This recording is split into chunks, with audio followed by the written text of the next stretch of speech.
నేను వచ్చాను. ఏ నాన్నమ్మ నాన్న చెప్పు నాన్న, నువ్వు చెప్పాడే సరిగా నాన్న. నాన్నమ్మ నేనమ్మా నన్ను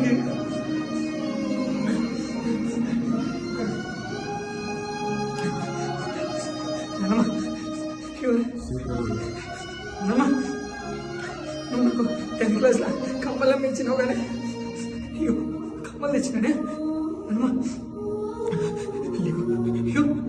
పెట్టుకోవే నీకోసమే తెచ్చినానే. లెమ్మని చెప్పండి నాన్న. అరే సతీ నువ్వైనా చెప్పురా. సతీ చెప్పురా.